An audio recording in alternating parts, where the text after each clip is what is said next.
cheerfulness, hardworking attitude, as you rightly mentioned, are contagious. And we have it only then we can pass it on to the other people. Being fearless like a child would bring wonder to one's existence. And of course, the message that you gave from Alice in Wonderland was very encouraging. Thank you once again, sir. And I'm sure that everyone would have definitely been motivated by listening to you. Since we have a paucity of time, we regret for not being able to take up the questions online. We'll take them offline.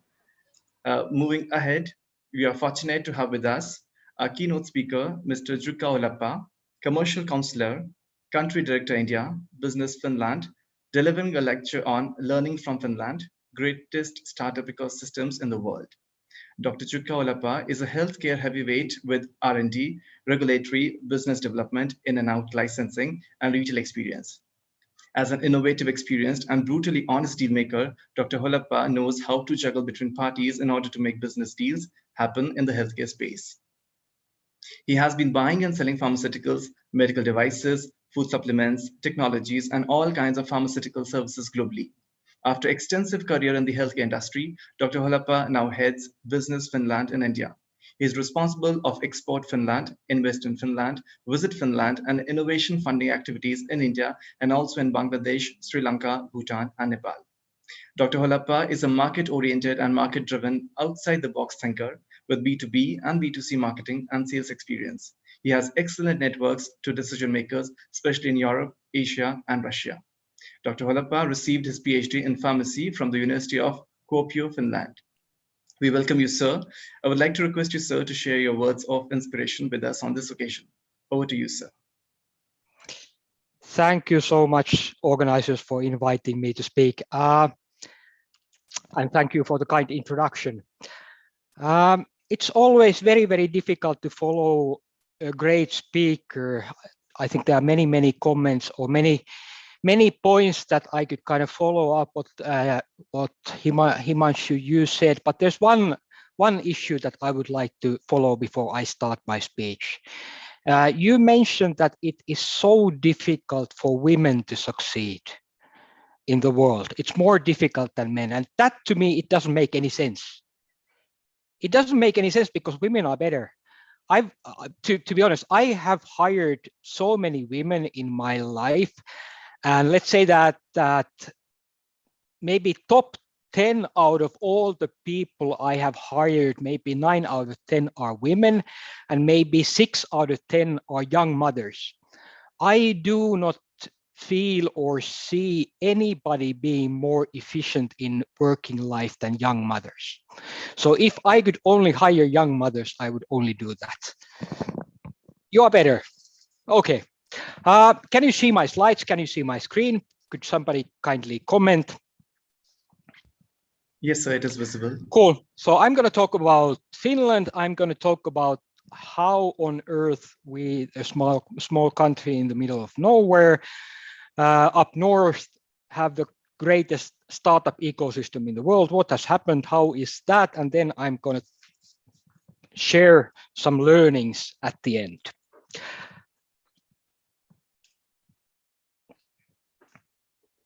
About me, I'm not a career diplomat. I used to have a real job. I'm 45. I've been living here in New Delhi for 4.5 years now. People always ask me that, Jukka, was it a culture shock to move to India, to New Delhi? So I'm sitting in New Delhi, although you can see the Business Finland headquarters in Helsinki in the background. People always ask me that, Jukka, has it been a culture shock to move to India from Finland? And I'm always saying that not really. By far, a bigger culture shock for me has been to move from the cool startup scene, corporate scene, to public sector. So I'm still kind of struggling to be a civil servant. Back to me. I'm 45. I have 1 wife, 2 cats, and 3 children. I have a PhD in pharmaceutical sciences. I consider myself a business development professional. So that's what I did before joining the Finnish government. So I've been doing business also in India with the largest Indian pharma companies, doing a lot of work with them, for them in Europe. I used to be an entrepreneur. for 12 years. I also have one patent family that I have put together, and I actually managed to sell this patent portfolio, which was then commercialized by a global pharma company, and actually that was on nasal delivery and vaccines. What I'm doing at the moment, I have this cool double role. So I'm looking after the commercial section in the Finnish embassy and a country director of Business Finland. I will explain you a bit more what Business Finland is, how Finnish government has structured operations. And then I'm also sitting in a board of FinCham, which is our chamber of commerce in India. And then I'm still advising on startups, and I'm advising in various startup accelerators globally. So I've been a CEO. I've founded companies. I've been sitting in boards, chairing boards of startups. I've helped governments. I've helped Russian government to set up Skolkovo, which is the Silicon Valley of Russia next to Moscow. And I have also helped some Chinese pharma companies to come to Europe. I was heading European operations of Simcere, which was the first Chinese pharma company that was listed in the New York Stock Exchange. So I would say that I have been around. I'm not sure if I have been doing anything successfully. I have failed a lot. But anyway, I've done many things. So today I'm looking after Business Finland. We have 5 mandates from the Finnish government. So I'm based in New Delhi, looking after India and some of the surrounding countries as well. 5 mandates. Number 1, export promotion. So it's our role to help Finnish companies in our markets, in our case, India. Number 2, we are the invest-in arm for Finland. So it's our role to attract foreign direct investments to Finland. And that's very typical that every country has these trade and investment promotion agencies or companies. What makes us unique is our 3rd mandate, and that is that we are also the innovation funding agency for Finland.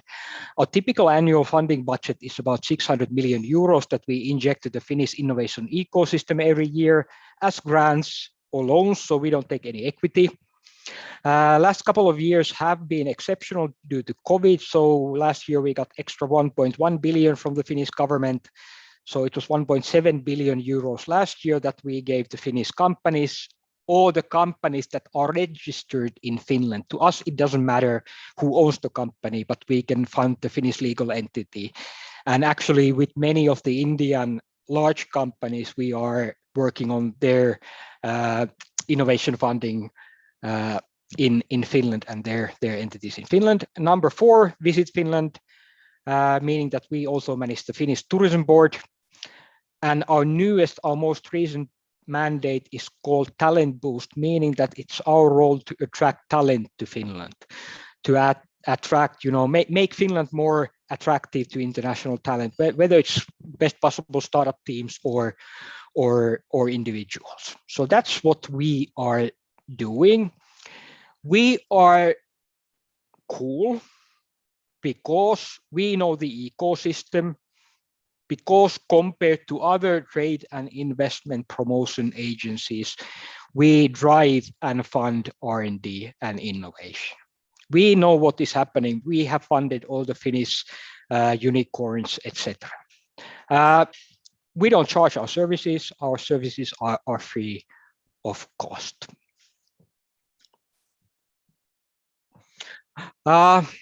This is probably what you know about Finland. Nokia. About failure, probably the best thing that happened to Finland was that Nokia mobile phone business eventually failed. Why is that? Still 15 years ago, whole Finland was standing on one big Nokia leg. In the Western world, there hasn't been a country which was so dependent on one single company as Finland was dependent on Nokia. So then what happened, 12 or is it already 13 years ago, well, when Apple launched iPhone, so which eventually kind of killed Nokia. So Finland was in huge trouble because the whole country was full of unemployed Nokia engineers. So we had about, I don't know, tens of thousands of unemployed Nokia engineers. And why is that a good thing? Now, kind of looking back, it's a great thing because those engineers with excellent education background and excellent experience, they had to start up their own companies. They had to go and work in SMEs. And now we are in the situation that instead of standing one Nokia leg, we have about maybe 2,000 excellent companies in different sectors, whether it's healthcare, etc., which are now really exporting, which are bringing well-being to the country. So again, the fall of Nokia mobile phone business was the best thing that happened to Finland during the last 20 years. By the way, Nokia nowadays is doing exceptionally well. 2 very successful acquisitions, first to acquire the network business from Siemens, and then later on acquire the whole business of Alcatel-Lucent, and now Nokia is really the pioneer when it comes to 5G technology. I think more than 120 commercial 5G agreements. Yesterday, actually, the first quarter Nokia results came out, and they were excellent. So Nokia as a company is doing extremely well, employing about 16,000 people in India alone. For example, the largest R&D site of Nokia is in Bangalore, employing about 6,000 people. So now we are in the situation that Finnish ecosystem, thanks to Nokia, thanks to us having a best education system in the world, we have created an ecosystem where startups, SMEs, large companies, multinational companies, academia, and government truly work together. And these are not our statements. These come from, World Economic Forum, UN World Happiness Report, Global Innovation Index. So Finland, in all the ranks, our business environment is the best. We have the best education system in the world. We are the happiest country in the world, which we don't believe because we do not consider ourselves happy. But 4th year in a row, we have been selected as the happiest country in the world. Most stable country in the world, best university industry research collaboration in the world, etc., and etc. Many sectors, whether it's bio and circular economy, whether it's healthcare, whether it's clean tech, whether it's digitalization, which, by the way, I don't like the term digitalization anymore. My teenagers are saying that, Daddy, the term digitalization is so last season because every single company nowadays is digital. We should shift gears to talk about something else. But anyway, there are activities in many sectors in Finland. But really, if I talk about the digital sector, we are the most digital country in Europe, which means that we are the most digital country in the world as well. I've been here in India 4.5 years, kind of looking after the activities. So I have a fairly good understanding what Indian companies, best Indian universities think, what are the truly innovative and cool things in Finland, what is interesting. And really on the top of the list is our 5G experience, our 5G ecosystem. There have been 2 announcements quite recently. So both Wipro and Tech Mahindra have disclosed that they are setting up 5G R&D centers to Finland. Wipro even to Oulu, which is in the northern part of Finland, in the middle of nowhere, but it is the best radio technology university in the world. So 5G is the #1 area, which is something where we have really unique stuff to offer. It's not only 5G, everybody's talking about 5G, but we in Finland are actually working on 6G. We as a Finnish government, we have committed 250, our organization, we have committed 250 million euros to 6G R&D. And this is managed by University of Oulu, for example. Wipro is landing in the northern part of Finland. So we are working on 6G, whether it's materials, devices, services around that already. Some other areas which again are attracting a lot of interest in Finland when it comes to in India when it comes to Finland, besides 5G and 6G. Sustainability, it's very surprising nowadays when I discuss with the CTOs of large Indian system integrators, for example, with the large Indian IT giants. I would think that the discussion would be around AI or quantum computing, all these kind of high technologies. But the first question usually is that, hey, you Finland, you are the most sustainable country. Could we do something around sustainability? So now there's a great interest from India, especially from the Indian corporate sector, to study what they could do in Finland when it comes to sustainability. And I think that now we are, as mentioned, I don't like the word digitalization that much. I think that every company is digital. We should talk about how every company should be sustainable. Of course, our education system is extremely attractive. There we have a problem. We have no idea how to make money out of our education system because it's fully free.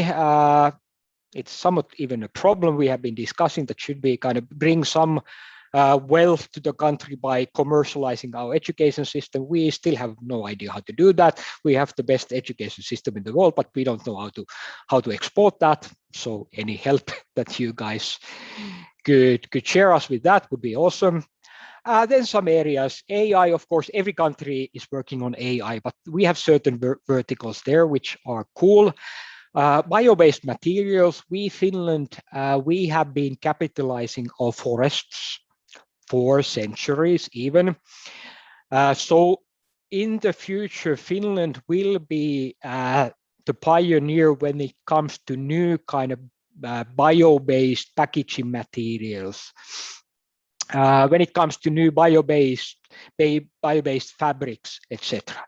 So we have very cool stuff happening there. Of course, clean energy solutions, cloud and cloud adoption. Again, a big thing nowadays, is which COVID has kind of been speeding up. Finland, when it comes to, for example, corporations, Finnish corporations are #1 in cloud adoption already. So that's something that is very attracting towards India, how they could kind of utilize that. Cybersecurity, and especially when you combine cybersecurity with 5G and 6G, that's something that we are really cool, really good. Data centers, Finland is a global hub for data centers. Good example, for example, is Google. The largest data center of Google outside US is in Finland. We are one of the data center hubs globally. Health technology, in Finland, we don't have a pharma industry, but again, with the Nokia heritage, what is happening around health technology. So that is one of the things, one of the hot topics at the moment. And then last but not least, quantum computing. Today, there are 3 quantum computing superpowers in the world, especially when it comes to hardware. China, US, and Finland. And of course, nobody wants to play with the Chinese. US has kind of banned American companies to export quantum computing hardware, but actually Finnish companies can still do that. Why are we good? Because we have this history from the 50s when we started to do this kind of ultra cold research in the country, and that has led to this quantum computing expertise. And Finnish government is even building a first quantum computer already. Our ecosystem, as mentioned, it's an ecosystem where we have all the stakeholders working very nicely together, whether it's the private sector of different size of companies, whether it's the academia, whether it's the accelerators, whether it's the venture capitalists, etc. This is just a snapshot of smart finance ecosystem. And our ecosystems, we have done a lot of work on that, but our ecosystems are extremely well defined. So if we take the smart finance ecosystem, and then if we deep dive, for example, to fintech landscape. So what we have done is that we have defined the companies, we have defined the academic groups. So if you have an interest that, hey, there's a certain technology you would like to explore, whether there's a company in Finland working on this sector, whether there's a good academic group working on that sector, we can pinpoint you to those companies or academic groups. And that is something that the Indian large companies find extremely beneficial kind of working with us. For example, when it comes to fintech, about 160 very good fintech companies we have. So our ecosystems are very well defined. About our startup ecosystem overall, so we have Slush. If we would be sitting in a large auditorium now, I would ask people to raise their hands who have heard about Slush, the biggest startup event globally, held in Helsinki during the worst possible time of the year when it's dark and there's only slush on the ground, which is this wet snow, so there's nothing else to do but to network. Usually around 30,000 people, around 3,000 investors alone there. So everybody's there doing Slush.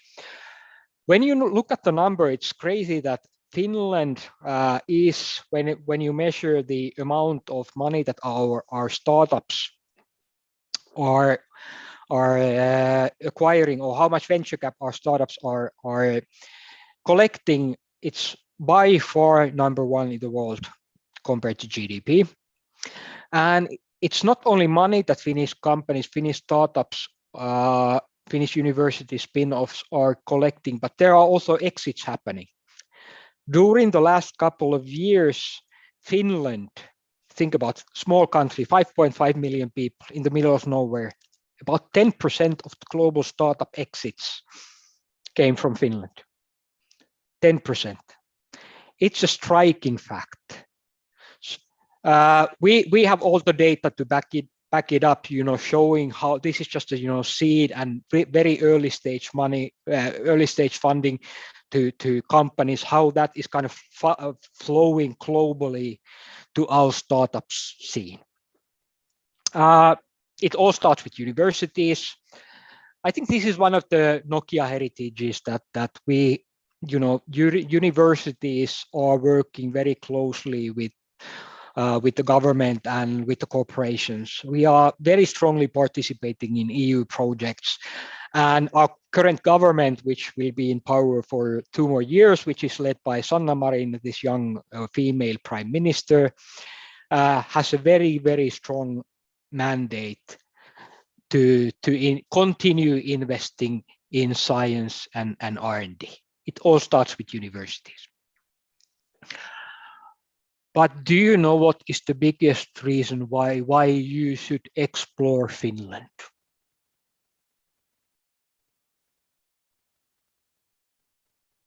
Is it these logos? We have the best gaming companies, whether it's Angry Birds by Rovio, whether it's Clash of Clans by Supercell, whether it's Nokia, whether it's cybersecurity companies, whether it's our measuring devices. Is this the biggest reason? No. The biggest reason is that everybody else is there. This is something that people outside Finland don't really realize, that all the global companies are in Finland doing R&D. Best European companies, best European logos, Ericsson, which is the Swedish 5G or telecommunications giant, who doesn't like Finland. We Finns and Swedes, we are competing.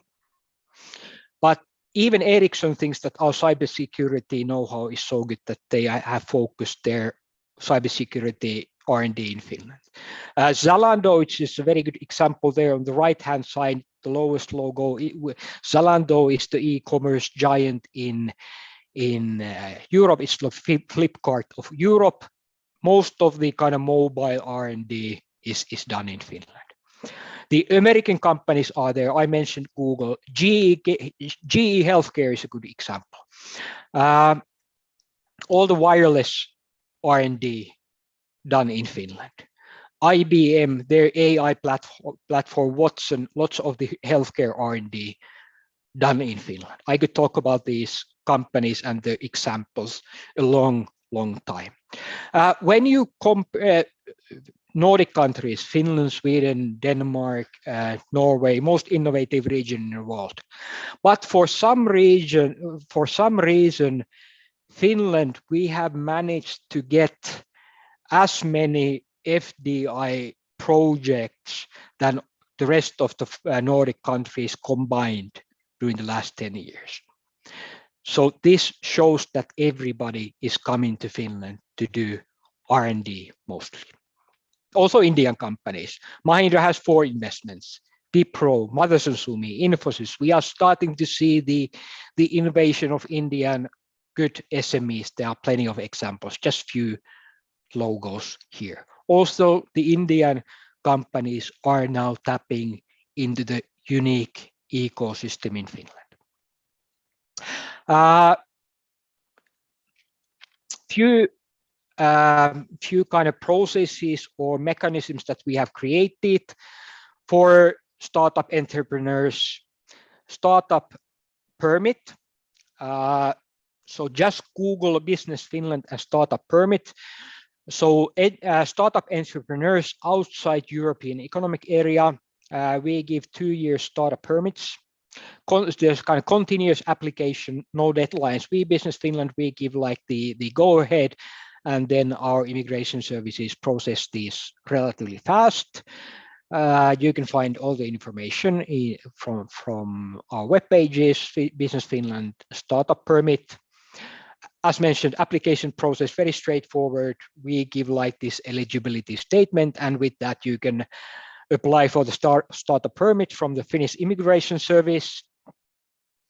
Startup kit, just Google Business Finland startup kit. You can find all the relevant information how to set up your startup in Finland. And as mentioned, if you set up your startup in Finland, you are eligible for the very unique governmental funding we have.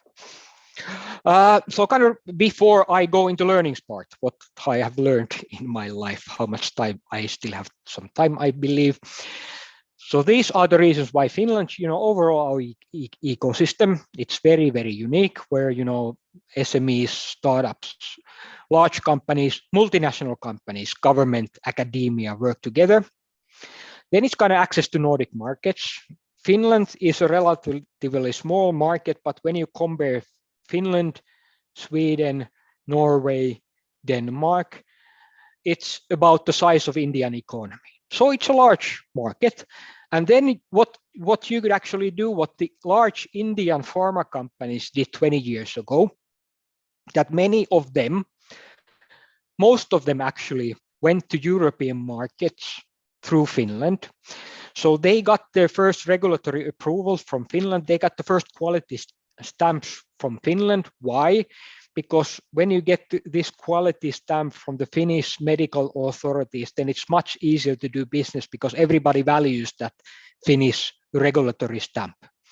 So kind of you can access the European markets. Why go to Germany or France or UK first? Come through Finland. That's what the smart Indian pharma companies did. Then, there's access to innovation. And last but not least, it's not only Nokia's and the Finnish unique companies that you can access by coming to Finland. You can access the multinational companies. If you have a wireless solution that you want to sell to GE Healthcare, you have to sell it to Finland, to the team there. Don't go to US. Then about my learnings, what I have learned, I put together some points for you for the future entrepreneurs. It's always most important thing to be yourself. Never play any role, just be yourself. Nowadays, think about creating your brands. Nowadays, it's actually quite important that you have somewhat an own brand. In social media, wherever you want to create your brand, but that you have to do with patience. So you have to be patient with that. It doesn't come in 1 month or 1 year or even 5 years. But anyway, the most important thing is be yourself and think about how to even build the brand around that. Then never overanalyze. That's one of the problems with us Finns. We are engineers. That's, I think, one of the reasons why even Nokia failed the best mobile phones ever. But we kind of overanalyzed. We kind of over-engineered our phones. So whatever idea of a startup, whatever kind of idea you have, just spend half a day, prepare 3 slides, and start selling. You then eventually can define your business model based on the feedback from the clients. But the biggest mistake is that you sit in your office with your team for 6 months and create the one wonderful idea and develop it further and develop a product and don't talk to the clients. 3 slides, start selling. Learn by doing, innovate by doing, innovate by selling. Be active. I think I hate emails. Never send me. You are always free to contact me. My phone number is in the open domain there. Just call me or send me a WhatsApp, but don't send me an email. People send so many emails and emails do not get you anywhere. But be active, network, and nowadays it's about calling. Then add value to your clients. Nowadays it's extremely important. I think good example is the Indian pharma industry, which is extremely good in manufacturing generic medicines. But nowadays they just cannot compete on the price anymore. Indian pharma generic medicine manufacturers have to offer ideas of new products to European pharma companies. It's the same thing with the large Indian IT industry, with TCS, with Infosys, with Wipro. They are not these stupid or boring IT service providers anymore. They are innovating to their clients. So now it is more important to add value to clients, to innovate to clients. Next, always stand behind your product and service. It's so easy to see when the salesman is not kind of believing on the product, believing what they are selling.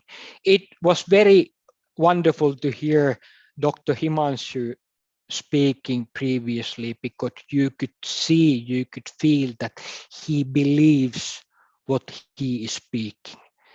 He was proud what he was presenting. I'm always proud when I'm talking about Finland, what we have done. Mid-40s, after the war with Russia, we were completely broke. We don't have oil like Norway has. We don't have the heritage of long kings and queens like Sweden have. But it's extremely important to be proud of what you are selling. Team building, one of the things I really like this is read what Jim Collins has written about team building.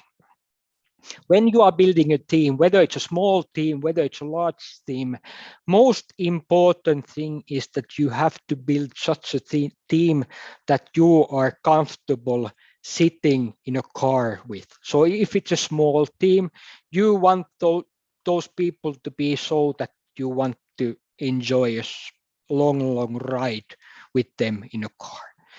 So, or if it's a bigger team, find such a team that you are comfortable going on a road trip, sitting in a bus for 24 hours. Because if you build a team only based on experience and talent, you know what happens. Nowadays, the life cycles of everything, life cycles of products, life cycles of services, they are just getting shorter and shorter and shorter. So if you build a team based on experience and talents, and when the team is ready, most likely you have to do different things. So always think about with who you want to sit in a car or minivan or bus. Then cash is always a king.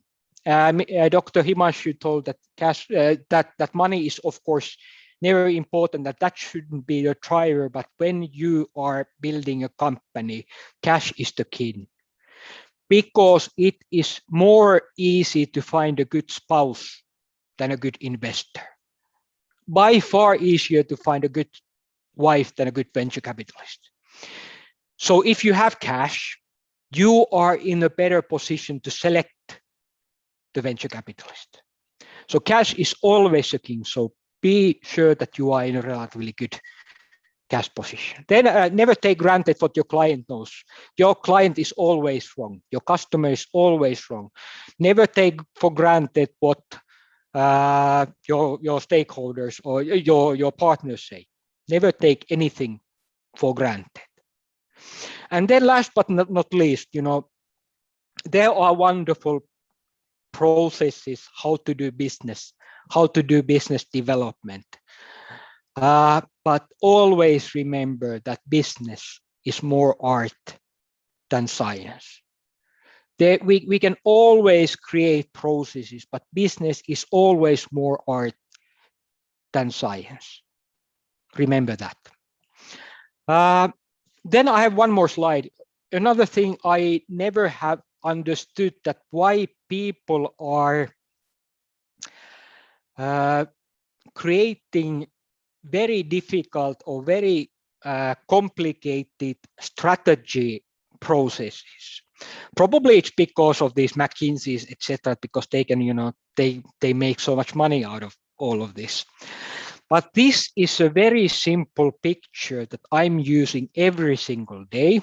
I have been using this for 15 years. I use this in my marriage. I use this when I'm bringing up my children, whatever I'm doing, when I'm prioritizing every day.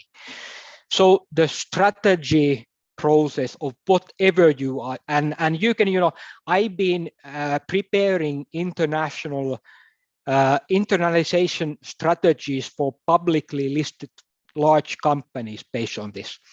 5 steps: define goal. Second, analyze competition. Third, define your starting point. 4, prepare a simple roadmap. And 5, just go. And as I have kind of boxed here, if your courage ends after step 4, just go back to step 1 and repeat as often as needed. And as mentioned, I have been using this in my working life. Whatever I've been doing, it works. And also I've been using this in my private life. That's it. Here are my coordinates. As mentioned, there's my mobile phone number. Give me a call, send me a WhatsApp.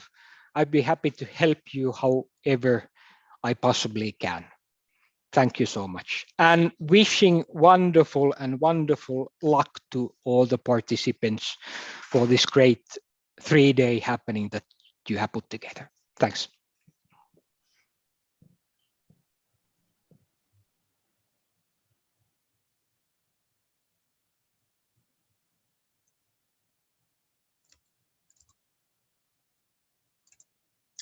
Thank you so much, sir, for those motivating words on various startups with connection to Finland. I'm sure all the participants must have learned a lot from that informative session on Business Finland. Thank you once again. Moving ahead, we have with us Mr. Ojasvi Babar, CEO at Amity Innovation Incubator, ATI ECI, Central Delhi, Delhi, India. With prior experience into investment banking and startup consulting, Mr. Ojasvi has been instrumental in facilitating multi-million dollar investments for a few technology startups. He has been mentoring startups for the past 8 years and has extensive experience in developing strong business and revenue models and executive roadmaps for startups. In terms of his specialities, he has his strengths in startup consulting, social media marketing, mentoring, strategic internet marketing, business and marketing consulting, resource planning, executive search. We welcome you, sir. I would like to request you to kindly share your kind words with us. Over to you. Thank you, Dr. Rathor. I must thank Dr. Rai and Dr. Juka as well. Dr. Rai for bringing in, Alice in Wonderland and Paulo Coelho, Alchemist, back to my library. And Dr. Juka, thanks for bringing in the memories of Nokia. I'm sure all of us have used Nokia one or the other time, and quite impressed with the fintech ecosystem there in Finland. Hopefully we'd get into discussions regarding it later. But thanks a lot. Honorable Pro Vice Chancellor, our distinguished guests, Dr. Rai, Dr. Juka, my colleagues in the Amity family, and dear participants. Now, it is indeed a pleasure and an honor to be here at this inaugural session of Ideathon 2.0. My congratulations to and best wishes to Dr. Manju Kaushik and her team on putting together yet another initiative to give a platform and voice to young ideas, which would change the dynamics of the entire entrepreneurial ecosystem. I remember Ideathon 1.0 and how greatly, with so much of excitement and interest, it was participated in by more than 150 participants. A few exceptionally brilliant ideas came out of Ideathon 1.0. I saw the program structure. The agenda for this program and the resources have so meticulously been planned and aligned along the lines of the startup life cycle that the participants in the next 2 days of the program would get a quick executive MBA of sorts, starting from a pre-pitching session to a workshop on business modeling and interaction with mentors before the participants. Not everyone gets this opportunity and a platform like this to give shape to their ideas and the validation of industry mentors. I would have interacted with more than a few thousand startups in my career. And let me share with you that invariably the ones who have been able to make it big and knock the ball out of the court are the ones who knew how to utilize opportunities like this. All startup co-founders have complementary skills to run the ventures. But when it comes to understanding the macro direction, you need an external perspective. This event today is going to give you a platform and an idea to your wings. Take the plunge, find yourself a co-founder, pitch your startup, learn from understanding, learn from the experts, learn from the mentors, let the mentors guide you. And I promise that after 2 days of this event, your understanding of the venture and confidence would be altogether at a different level. I also wanted to say that, at this juncture when the whole world is fighting the COVID pandemic, it would be very interesting to see startups focusing their energy on solutions which can help us tackle the COVID pandemic. I recall that when all the incubation centers supported the COVID response and rebuilding accelerator program, we got a heartwarming response from participants. They had very unique and unconventional solutions on rebuilding the economy and to tackle the pandemic. While on one side, we got accelerators who are currently developing nanomaterial-based reusable masks. On the other hand, we got deep technology ideas where someone is using artificial intelligence to train engines to determine COVID infection by, just studying the coughing sound that the patients make. Now, such a diversity of ideas and meeting of the minds can only happen at events like this. I'm sure that the participants today who have enrolled for the brainstorming and the business modeling sessions would definitely have a few ideas which can help us and that help India win the COVID war. As our dear Prime Minister, Mr. Narendra Modi, has been laying emphasis on Startup India and Stand Up India and supporting the entire ecosystem. And also, as our dear founder presidents, Dr. Ashok Chauhan and respected Chancellor Dr. Aseem Chauhan have said again and again, it is the startups of today who would shape the future of New India. So I give you all my best wishes, and I wish you all the best for the next 2 days of event to come. All my great wishes are with you, and the incubators at all the centers across the country would be there to help you whenever you need any help. Thank you.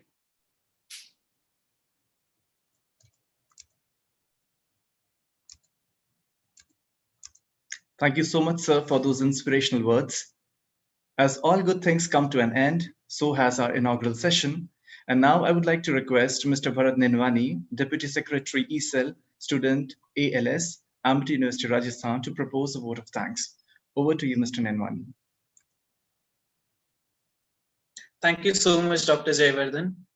Respected Pro Vice Chancellor, Professor Dr. Amit Jain, Mr. Ojasvi Babbar, Amity Innovation Incubator, Mr. Vijay Veer Singh, Vice President, Funding and Incubation, Amity Innovation Incubator, our most valued keynote speakers, Professor Dr. Himanshu Rai and Dr. Jukka Holappa, Dr. Manju Kaushik, Organizing Chair, Ideathon 2.0, Mr. Sahil Bhotani, Assistant Manager, Incubation and Technology, Amity Innovation Incubator, Mr. Harshit Agarwal, Manager, Community Engagement, Amity Innovation Incubator, Deans, Directors, HODs, HOIs, all the respected faculty members, ladies and gentlemen.